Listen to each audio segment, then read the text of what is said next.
অগাধ ভালোবাসা গল্পের ১১তম পর্ব।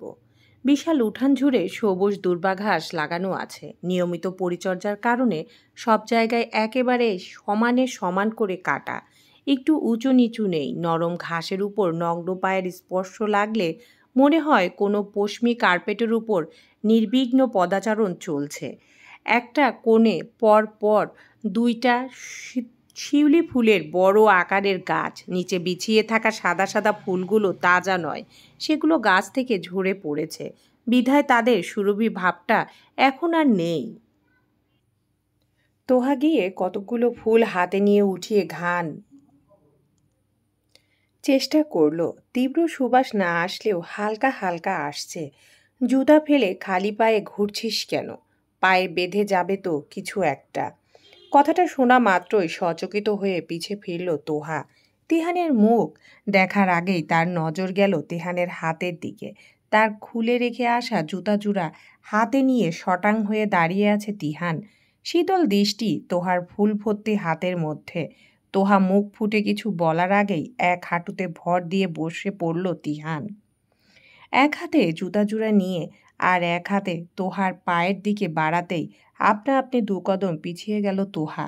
মাটিতে পড়ে থাকা কয়েকটা শিউলি ফুল পদতলে পিষ্ট হয়ে পায়ের সাথে বিচ্ছিরিভাবে লেপ্টে গেল।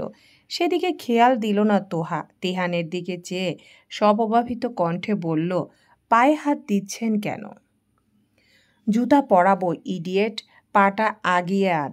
দাঁতে দাঁত চেপে উত্তর দিল তিহান। তোহার মধ্যে পা এগিয়ে দেওয়ার কোনো উদ্বেগ দেখা গেল না। গলার স্বর নামিয়ে উসখুস করে সে বলল, আমি পরবো না জুতা, এভাবে ভালো লাগছে। কিছুক্ষণ চুপ থাকলো তিহান। অহেতুক মাথা চড়া দেওয়া রাগটাকে সামলে একটু নরম হলো সে। মুখের কাঠিন্য ভাবটা কমিয়ে কোমল কণ্ঠে বলল, খালি পায়ে ঘুরে বেড়ানোর মানে আছে তিহু? কাটা মাটা বিঁধে গেলে তো তুইই ব্যথা পাবি।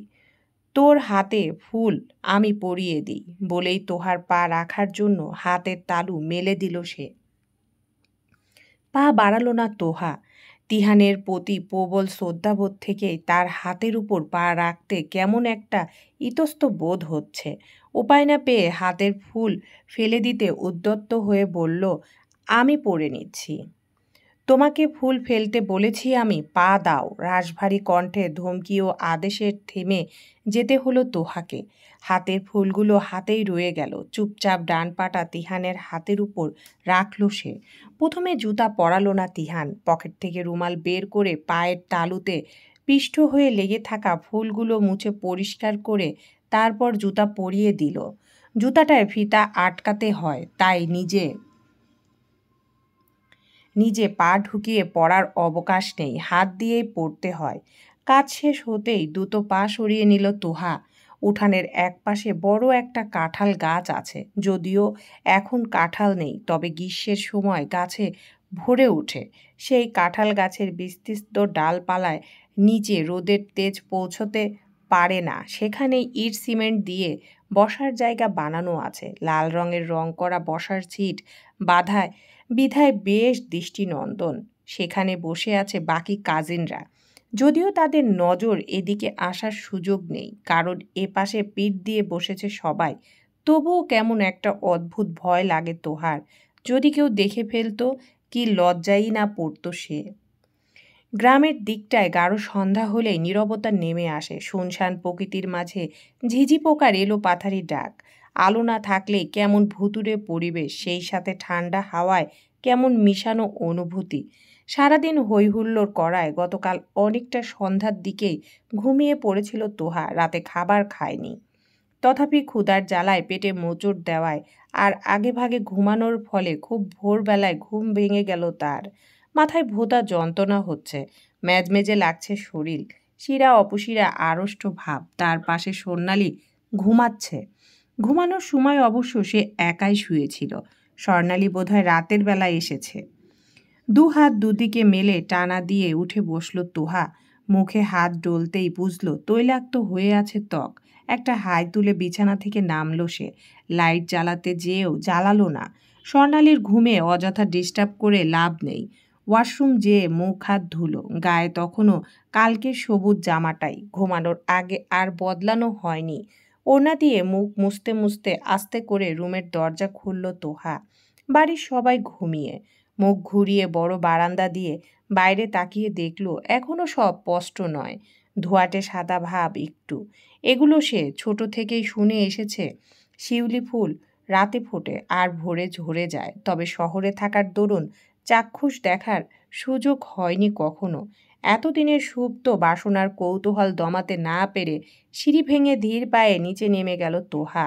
অর্তপর নরম ঘাস মারিয়ে উঠানে উপস্থিত হতেই সেখানে সাদা পাতলা টি শার্ট পরিহিত তিহানকে দেখে রীতিমতো চমকে উঠল সে। অস্পষ্ট স্বরে আপনা আপনি মুখ দিয়ে বেরিয়ে এলো, আপনি এখানে? কথাটা খুব আস্তে বললেও চারিদিকে নিস্তব্ধতার ফেরে তাড়াতাড়ি যেতে খুব একটা অসুবিধা হলো না। সাথে সাথে ফিরে তাকালো তিহান। তোহাকে দেখে অনেকটা অবাক ভাব মুখে থাকলেও পর মুহূর্তেই মুখ ফিরিয়ে আবারও আকাশের দিকে দৃষ্টি দিল সে। সেদিকে তাকিয়ে কণ্ঠে গাম্ভীর্য নিয়ে বলল, কাছে আসো। তোহার গোছানো দৃষ্টি এলোমেলো হয়ে গেল, মুহূর্তেই শূন্য মস্তিষ্ক। মাথার হালকা সবুজ রঙের ওড়নাটা টেনে নিয়ে আস্তে করে তিহানের পাশে যেয়ে দাঁড়ালো। সে দাঁড়াতেই পেছন দিয়ে বাহু জড়িয়ে ধরে নিজের কাছে টেনে নিল তিহান। অপ্রস্তুত হয়ে পড়ল তোহা, বিচলিত কণ্ঠে বলল, কি করছেন? কেউ কেউ নেই এখানে, তিহানের কাট কাট উত্তর। হঠাৎ এক বাকশূন্য হয়ে গেল তোহা। শিউলি ফুলের তীব্র সুঘ্রাণ চারপাশে মৌ মৌ করছে। ফুলের সুবাসের সাথে প্রেমিকের উষ্ণ আবেগের ছোঁয়ায় মাথা কেমন ঝিমঝিম করছে। মনে হচ্ছে এখনই মূর্ছা যাবে সে। এত ভোরে উঠেছ যে? কাল রাতে তো খাওনি, ক্ষুধা পেয়েছে? কিছুক্ষণ আমতা আমতা করল তোহা, অতঃপর একটু থেমে থেমে ভাঙা কণ্ঠে উত্তর দিল, আমি আসলে ফুল দেখতে এসেছিলাম। ফুল? ওই যে শিউলি ফুল। হাতের তর্জনী উঁচিয়ে ইশারা করল তোহা। তার ইশারা অনুসরণ করে সেদিকে তাকালো তিহান। মাটিতে চাদরের ন্যায় বিছিয়ে থাকা শিউলি ফুলগুলো দেখতেই ঠোঁটের কোণে মৃদু হাসি ফুটে উঠল তার।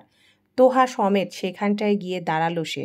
তোহাকে ছেড়ে দু হাতের মুঠোয় ভর্তি ফুল নিয়ে তোহার হাতের আজলায় ভরে দিল। তোহার তাজা শুভ্র ফুল দেখে তোহার মনের কোণে নিভিয়ে থাকা বাচ্চা সুলভ মনটা জেগে উঠল। খুশিতে লাফিয়ে উঠে নিহাতি ছেলে মানুষের কণ্ঠে সে বলল, দেখছেন কি সুন্দর? ঠোঁট বাঁকিয়ে হাসল তিহান। মেয়েটা অল্পতেই বাঁধ ভাঙা খুশিতে ফেটে পড়ে, তার আগে থেকেই জানা আছে। উঠে দাঁড়ালো সে। আচমকায় তোহার মাথার ঘোমটাটা নামিয়ে দিয়ে কানে একটা ফুল গুজল, তারপর আরও একটা, অতঃপর আরও একটা, মোট 3টে ফুল। তোহার অস্থিরতায় ভরপুর দৃষ্টি মেঝের দিকে। তিহানের ঠোঁটে তখন ধীর কণ্ঠে গান চলছে। বাতাসে ঠোঁট উড়িয়া দিলাম, তাকালে তুই ঘুরে, আমার মন তাই গান ধরে বেসুরে। এতটুকু গেয়েই থামল তিহান। সামনে থাকা প্রেমিকার লাজ রঙা মুখশ্রীর দিকে তাকিয়ে ঠোঁটে আরও একরত্তি হাসি ফুটল তার। এই রূপ সহ্য করার মতো নয়।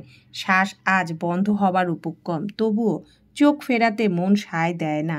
অগত্যা তিহান শুধু দেখেই গেল এবং দেখেই গেল। কাঁঠাল গাছের বড় বড় ডালের ফাঁক ফোকর দিয়ে পাখিদের কিচিরমিচির ডাক কানে ভাসছে। সেই মধুর সুরেলা কলতানে ঘোর কাটল তিহানের। তৎক্ষণাৎ দৃষ্টি নামিয়ে তোহার থেকে একটু দূরত্ব নিয়ে দাঁড়ালো সে। তিহান সরতেই তোহার হাতের ফুলগুলো মাটিতে রেখে মাথায় পুনরায় ওড়না টেনে নিল তোহা। লজ্জায় লালাভ আভা এসে পড়েছে দু গালে। পকেট থেকে ফোন বের করল তিহান। সময়টা দেখে নিয়ে মাথা বাঁকিয়ে দু আঙ্গুলে কপালের কোণা ঘষে বলল, আমি বাইরে বেরোবো, তুই যাবি সাথে? তোহা তাকালো। তিহানের তার উত্তরের আশায় প্রশ্নোত্তর চাহনি নিক্ষেপ করে আছে। তোহার উত্তর না পেয়েও যেই আবারও ইশারা করল তিহান, একটু আগালো তোহা। কিছু না বলে তিহানের হাত আঁকড়ে ধরতে মুচকি হাসল তিহান। নিজেও তোহার হাতের মুঠোটা শক্ত করে ধরে গেটের দিকে হাঁটতে লাগলো। তিহানের সাথে পা মিলিয়ে হাঁটতে হাঁটতে তোহা বলল, এই ভোরবেলা কোথায় যাবেন? একটু হাঁটবো। ভোরবেলা গ্রামের মাটির রাস্তা ধরে গন্তব্যবিহীনভাবে হাঁটার একটা অদ্ভুত শান্তি আছে, বুঝলি? আপনি কিভাবে জানেন? আপনি তো শহরে থাকেন। আমি কি তোর মতো বাচ্চা নাকি? আজ পর্যন্ত হুটহাট কত জায়গায় ঘুরতে গিয়েছি, কোনো হিসাব আছে? এই গ্রাম বাংলার প্রকৃতি আমার ঢের চেনা আছে। তোর মতো ঘর কোনো ব্যাঙ নাকি আমি গাধা? বলে এক হাতে নিঃশব্দে লোহার মেন গেটের হাতল ঘুরালো তিহান। তোহার ঠোঁট চেপে ধরল। কোনো রকম শব্দ ব্যয় না করে গেটটা খোলা হয়ে যেতেই কৌতূহলী কণ্ঠে প্রায় প্রশ্ন করল, গেট খোলাই থাকে সারা রাত? না, আমি মোস্তাক চাচাকে বলে খুলিয়েছি। চকিতে আশেপাশে তাকালো তোহা। তার অস্থিরতা ভরা ভীত দৃষ্টি দেখে তিহান স্বাভাবিক কণ্ঠে বলল, উনি নেই এখানে, গেট খুলে দিয়ে চলে গেছে, এখন হয়তো নিজের ঘরে ঘুমাচ্ছে। তিহানের কথায় ছোট্ট করে স্বস্তিদায়ক একটা শ্বাস ছাড়ল তোহা। তিহান হাসল। তোহার হাত টেনে তাকে নিয়ে বেরিয়ে যেতে যেতে মৃদু কণ্ঠে বলল, এত ভয় পাও কেন? তোমার অসম্মান হবে এমন কিছু আমি কখনোই করব না, ভরসা রাখো। গ্রামের মাঝারি প্রশস্তের রাস্তার মাঝখান দিয়ে হেঁটে যাচ্ছে তারা। কোনো কথা নেই দুজনের ঠোঁটে, তবুও নীরবতার মধ্যেও যেন হাজারো ভালোবাসা নিখুঁত নিস্তব্ধ বহিঃপ্রকাশ। এলোমেলো হাওয়া বইছে, তারা হাঁটছে বেশ অনেকক্ষণ যাবৎ। সকাল হয়েই গেছে প্রায়। দু একজন মানুষের আনাগোনা শুরু হয়েছে। এতক্ষণ বেশ ভালো লাগলেও এখন রীতিমতো হাঁপিয়ে উঠেছে তোহা। পা ব্যথা করছে। উপায়ান্তর না পেয়ে তিহানের দিকে তাকালো সে। লোকটা নির্বিকার, কোনো রকম অলসতা না নিয়ে অনায়াসে হেঁটে চলেছে। মুঠোবন্দি থাকা ঘামে ভিজে যাওয়া হাতটা নাড়ালো তোহা। কাতর কণ্ঠে ডাক দিল, তিহান ভাই।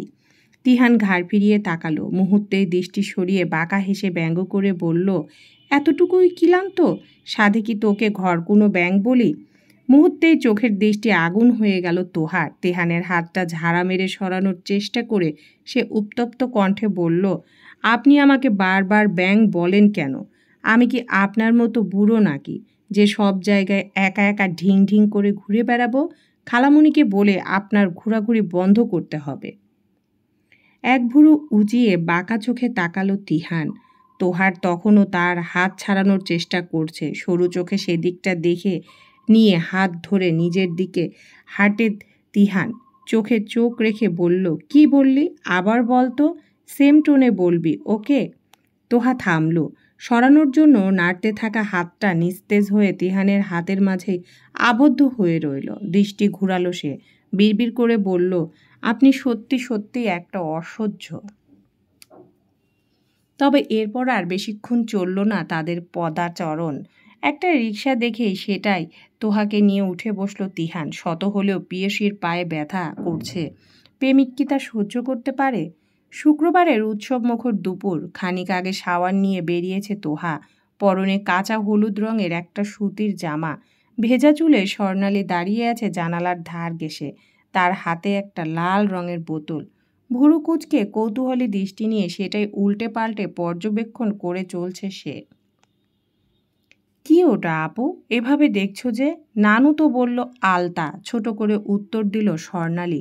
কি বললে? আলতা? বলে বিছানা থেকে উঠে দাঁড়ালো তোহা। স্বর্ণালীর কাছে যেয়ে বোতলটা হাতে নিয়ে মুখ খুলতেই লাল রঙে আঙ্গুল মেখে গেল। আঁতকে উঠল সে। বিরক্তিতে মেজাজ খারাপ হয়ে গেলেও স্বর্ণালীর সামনে তা প্রকাশ না করে চুপচাপ বোতলটা আটকে ওয়াশরুমে যেয়ে হাত ধুয়ে আসলো। বাড়ির ছেলেরা এখন বাসায় নেই। সবাই পাঞ্জাবি পরে নানার সাথে মসজিদে গেছে। খালুরাও নেই। সেজন্য তারা দুজন নেমে রান্নাঘরের দিকে গেল। স্বর্ণালীর হাতে এখনও আলতার বোতলটা বিদ্যমান। রান্নাঘরে আফিয়া, আতিয়া, নানু সবাই আছে। তারা দুজনও বসলো। তবে খানিক বাদে সেখানটায় আর মন টিকল না। তোহার এক দৃষ্টিতে কিছুক্ষণ পাশের তাকের উপর রাখা বোতলটার দিকে চেয়ে থাকলো সে। মনের মধ্যে তখন আলতা পরার আদম্য ইচ্ছা জেগে উঠেছে আস্তে আস্তে। কাঁঠাল গাছে নিচের বসার জায়গাটায় পা তুলে বসেছে তোহা। তার এক হাতে আলতার বোতল আর এক হাত লাল রঙের মাখামাখি। হলুদ রঙের জামা কাপড় পর্যন্ত মেখে যাচ্ছে। তবুও আলতা পরার তীব্র জেদ চেপে বসেছে তাকে। মূলত এটা কোনো কঠিন কাজ না, তবুও প্রথমবার করার কারণে তা ঠাউর করতে একেবারে অপারগতা। কালো ভুরুজোড়া কুঁচকে আছে বাচ্চাদের মতো। চেপে রাখা ঠোঁট দুটোর বিরক্তিকর আভাস। এক পর্যায়ে বেশ অনেকগুলো আলতা ঢেলে দেওয়ায় তা পায়ের কোণা গড়িয়ে টুকটুক করে ঘাসের উপর পড়তেই একটা শক্তপোক্ত হাত তার পাটা টেনে নিল। চমকে তাকালো তোহা। তিহানের পরনে সাদা পাঞ্জাবি, মাত্রই বোধহয় ফিরেছে সবাই।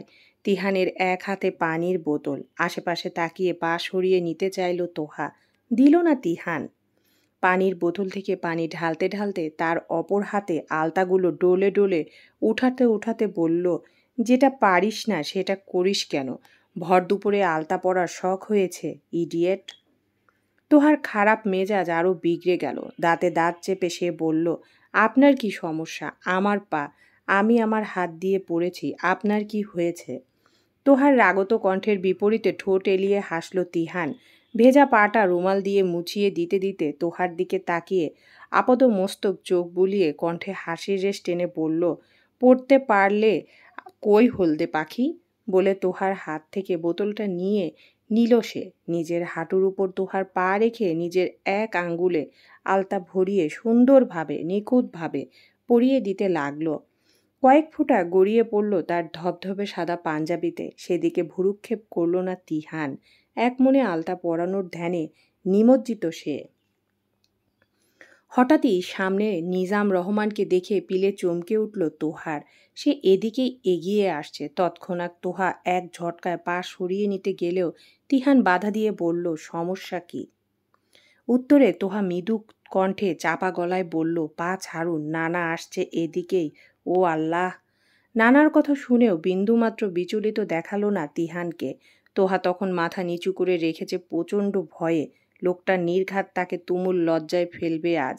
এরই মাঝেই তাদের একদম কাছাকাছি এসে উপস্থিত হলো নিজাম রহমান। গাম্ভীর্যে তার সিটাফুটাও নেই নিজাম রহমানের সারা মুখে, বরং ঠোঁটের কোণে ঝুলছে মুচকি হাসি। তখনও ভয়ে মাথা নিচু করে রেখেছে তোহা। নিজাম রহমান নাতনির নত মুখের দিকে চেয়ে পাশে বসলেন। তোহার ডান পায়ে আলতা পরানো ইতিমধ্যে শেষ করেছে তিহান। পাটা নামিয়ে রেখে নিজাম রহমানের হাস্যোজ্জ্বল মুখের দিকে চাইল সে। তারপর একেবারে স্বাভাবিক কণ্ঠে বলল, বাচ্চা মানুষ তো নানা, পড়তে জানে না, তাই আর কি। বলে অবিলম্বে তোহার বাম পাটা নিজ হাঁটুর উপর তুলে নিল। নিজাম রহমান আবারও হাসলেন। খানিকটা দুষ্টুমি করে ফিচেল গলায় বললেন, মনোয়ারাকেও আমি এভাবেই আলতা পরিয়ে দিতাম। কথাটা শোনা মাত্রই হেসে ফেলল তিহান। চমৎকার সুন্দর নজরকাড়া হাসি।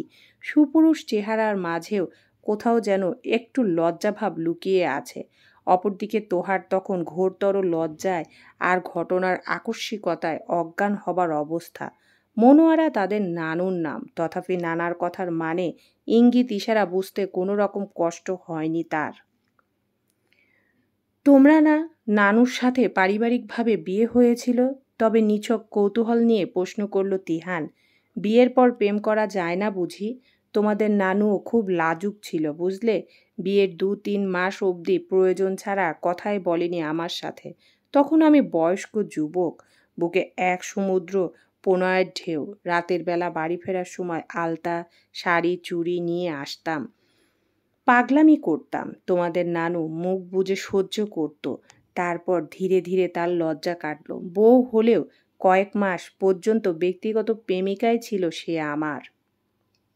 আরে বাহ নানা, তুমি দেখি, বলে দুইবার উঁচিয়ে দুষ্টুমি করল তিহান। নিজাম রহমান হেসে আস্তে করে তিহানের কাঁধে চাপড় মারল। এদের দুজনকে একসাথে দেখে ভালো লাগায় ভরে উঠেছে মন। বিয়ের কাজ সেরে ফেলতে বলেছে তিহানকে। তবে তিহানের সাথে আগে কথা হয়েছে তার এই বিষয়ে। এখন আর কিছু বললেন না। তাছাড়া নাতনিটাও বেশ লাজুক। মৃদু হেসে তিনি তোহার মাথায় হাত রেখে স্নেহের সহিত বললেন, তুমি অনেক ভাগ্যবতী মা, এমন যত্ন সবার ভাগ্যে থাকে না বুঝলে। উত্তরে মৃদুভাবে মাথা নাড়ল তোহা। নানা নাতির লাগামহীন কথাবার্তায় রীতিমতো লজ্জায় মাথা কাটা যাবার মতো অবস্থা তার। এরকম পরিস্থিতির সম্মুখীন হতে হবে জানলে কোশ্চিন কালেও এখানে বসে আলতা পরত না সে। এরই মাঝে তিহান যেন তাকে আরও একটু লজ্জায় হাবুডুবু খাওয়াতে নিজের হাত বাড়িয়ে বলল, হাতটা। মুখটা একটু তুলে চোখ রাঙিয়ে তিহানের দিকে তাকালো তোহা। সেই চাহনি যেন আগুন ঝলসানো। মৃদু কণ্ঠে বারংবার বলছে, আপনার কি একটুও লজ্জা নেই? তিহান নির্লজ্জের মতো হাসল। নিজেই তোহার হাতটা টেনে আঙুলের উপর অংশগুলো আলতা ভরাতে শুরু করতেই লজ্জায় মনে হচ্ছে এখন ছুটে চলে যেতে পারলে ভালো হতো। তবে এমনটা করলে খুব বেশি বেয়াদবি হবে। তোহার অস্বস্তি বুঝতে পেরেই উঠে দাঁড়ালেন নিজাম রহমান। যাওয়ার আগে তিহানের এক কাঁধে হাত রেখে ঝুঁকে বললেন, প্রণয়ের পথটুকু তো অনেক চলেছে, এবার একটা স্থায়ী গন্তব্যে পৌঁছানো উচিত, কিন্তু অন্তত আংটিটা পরিয়ে রাখলে। আচ্ছা, আমি ভেবে দেখব নানা, মাঝপথে ধীর কণ্ঠে উত্তর দিল তিহান। নিজাম সাহেব চলে যেতেই তেলে বেগুনে জ্বলে উঠল তোহা। ঝাঁঝালো কণ্ঠে বলল, আপনার কি মাথা খারাপ হয়ে গিয়েছে পুরো? নানার সামনে এমন করে কেউ? না জানি উনি কি ভাবলো। আল্লাহ, তোমার কি মাথা গেছে? ওনার কথা শুনে বোঝুনি কিছু অদ্ভুত? এটা তো আপনার কাজ। নির্লজ্জের মতো নানাকে বলেছেন। ছি! আমি কিছুই বলিনি, উনি এমনিই বুঝেছে। তারপর নিজেই জিজ্ঞাসা করেছে, তোমার মতো অত লজ্জা নিয়ে থাকলে আমার আর তোমাকে পাওয়া লাগবে না। নির্বিকার ভঙ্গিতে কথাটা বলল তিহান। তার এতটুকু কথাতে কণ্ঠনালী আটকে গেল তোহার। পর মুহূর্তে নিজেকে সামলে নিল সে। তারপর আগের মতোই অগ্নিকণ্ঠে বলল, আপনার কি দরকার ছিল আমাকে সবার সামনে ওভাবে খাইয়ে দেওয়ার? আবার আম্মু জিজ্ঞেস করলে উত্তর কি দিলেন? আমি খাইয়ে দিই খালামণি, ওর হাতে মাখবে শুধু শুধু। তিহানের মতো করে কথাটা বলে থামল তোহা। পর মুহূর্তেই দ্বিগুণ মেজাজ দেখিয়ে বলল, আপনার কি আম্মুকে এতটাই বোকা মনে হয়? তোহার কথাটায় প্রতিক্রিয়া দেখালো না তিহান। ততক্ষণে তোহার হাতে পায়ে তার আলতা পরানো শেষ। আলতার বোতলটা বন্ধ করে বসার জায়গাটার উপর রাখল। তোহার হাত পা লাল রঙে রাঙানো, পরনে হলুদ কামিজ, মাথায় ঘোমটা। মনে হচ্ছে হলুদের আসরে কোনো বউ পালিয়ে এসে হবু বরের সাথে প্রেমে মেতেছে। তিহান এক দৃষ্টিতে কিছুক্ষণ কাঙালের ন্যায় চেয়ে থাকল। অতঃপর তোহার হাত দুটি মুঠোয় নিয়ে মাথা অল্প ঝুঁকিয়ে হাতর উল্টো পিঠে নিজের কপালে ছুঁয়ে দিয়ে চোখে চোখ রাখল। বলল, দীর্ঘ প্রেম কাহন পূর্ণতা পাক, এই মুমূর্ষ প্রেমিকের অপেক্ষার অবসান হোক, তুমি শুধু আমার হও। বারান্দার গোলাকার জায়গাটায় ছেলে মেয়েদের খোশ গল্পে মেতে উঠেছে। তোহা বসেছে রেলিংয়ের পাশের দেয়ালের পিঠ ঠেকিয়ে হেলান দিয়ে, তুর্য অপর পাশে, আর তার পাশে স্বর্ণালী। তিহান বসেছে সাহিব আর নুহাসের মাঝখানে। অনেকটা বৃত্তকারে আছে তারা। তোহা সাদা স্বচ্ছ আকাশের দিকে চেয়ে আছে। সাদা আকাশের প্রতিচ্ছবি পড়ছে তার ঘন কালো হরিণী চোখ দুটোতে। মনে হচ্ছে কোনো গভীর কালো জলদিঘিতে সাদা কালো মিলে স্নান করছে। ঠোঁটের কোণটা একটু প্রসারিত হলো তিহানের। নুহাসের দৃষ্টি তখন আগাগোড়ায় তোহার দিকে। ভুরু কুঁচকে মজার ছলে সে বলল, আলতা টালতা পরে তো একেবারে বউ সেজে বসে আছিস তোহা, ব্যাপার কি? তুর্য ভাইয়া, তোমার বোনের মতলব তো ভালো ঠেকছে না আমার। নুহাসের কথায় হাসল তুর্য। কি রে, আলতা পরেছিস কেন? বলে তোহার মাথায় হালকা চাটি মারল তুর্য। এতক্ষণে ধান ভাঙল তোহার। কথাগুলো কানে ঢোকেনি তার। উপর তুর্য আর নুহাসকে তার দিকে চেয়ে থাকতে দেখে আরও হতবিহ্বল হয়ে পড়ল সে। নড়ে চড়ে বসে বিচলিত কণ্ঠে বলল, কিছু বললে তোমরা? এবার যেন আকাশের চাঁদ পেয়ে গেল হাতে নুহাস। কয়েক গুণ উৎসাহ নিয়ে জোর গলায় সে বলল, এবার 100 ভাগ শিওর ভাইয়া, তোমার বোন নির্ঘাত প্রেম করে। বেখেয়ালি হওয়ার এর প্রথম লক্ষণ। এবার নুহাসেরও কথা হেসে উড়িয়ে দিল তুর্য। তোহার মন তখন আবারও অন্য মনস্ক হয়ে পড়েছে। অকারণেই মন খারাপ লাগছে। মন ভালো থাকার হাজারটা কারণ থাকা সত্ত্বেও এই অকারণটা সব দখল করে বসে আছে। এর মধ্যেই সবার জন্য চা দিয়ে গেছে মনোয়ারা। বড় ট্রেতে চায়ের সাথে টোস্ট বিস্কিট, বিস্কিটের উপরে চিনি দেওয়া, খেতে বেশ সুস্বাদু। গরম চায়ের কাপ হাতে তুলে নিল। কাপের হাতল না ধরে সরাসরি কাপের গায়ে ধরার কারণে হালকা একটু ছ্যাঁকাও খেলো আঙ্গুলে। তার সেদিকে মন নেই। সে ব্যস্ত শরতের আকাশে সাদা মেঘের ভেলাগুলো চোখের দৃষ্টি দিয়ে দেখেই একান্ত আপন করে নিতে। ধ্যানহীন মস্তিষ্কে গরম কাপে চুমুক দিতে যেয়েই কেউ হাতের কবজি ধরে ফেলল। তার চোখেতে তাকালো তোহা। সাথে সাথে তার হাত ছেড়ে গলার স্বর নামিয়ে চোখের দিকে তাকিয়ে তিহান বলল, এক গরম এখনো। দৃষ্টি নামিয়ে নিল তোহা। ভাবল, আচ্ছা, তার মন খারাপের সাথে কি কোথাও তিহানও জড়িয়ে আছে? ভাবনাটা হেসে উড়িয়ে মনে মনে বলল, ধুর, এই লোকটাই তার মন ভালো করার এক অবিচ্ছেদ্য কারণ। সন্ধ্যাবেলা রাবসা অন্ধকারে পুকুর পাড়। ভুতুড়ে নির্জন পরিবেশ হওয়া সত্ত্বেও এখানটায় অনেক শান্তি আছে। পুরো বাড়ির একেবারে কোণার দিকে বড় পুকুরটা। বারান্দার কোণার সাইড ঘেঁষে না দাঁড়ালে পুরোপুরি দেখা যায় না। স্থির স্বচ্ছ পানিতে এক দুইটা সবুজ পাতা ভাসছে। সবাই বাড়ির ভিতরে ভরা আড্ডার আসর থেকে সেই নেমে এসেছে চুপি সারে। কারণ মন ভালো না, সব কেমন পানসে লাগছে। পুকুর পাড়ের দিকে এক কদম এগোলো তোহা। পুকুরে মাছ থাকলে বেশ হতো, তবে এটায় মাছ নেই। শুধুমাত্র বাড়ির সৌন্দর্য বৃদ্ধি করার জন্য খনন করেছে নানা। যদিও অন্ধকার, পুকুরের স্বচ্ছ পানিতে গভীরভাবে তাকালে নিজেকে দেখা যায় নাকি তা দেখার জন্য কয়েক পা এগিয়ে যেতেই অসাবধানতায় হুট করে পিছলে গেল তোহা, যার অর্থপর পানিতে বিকট শব্দ তুলে কিছু পড়ে যাওয়ার শব্দ। চলবে ইনশাআল্লাহ।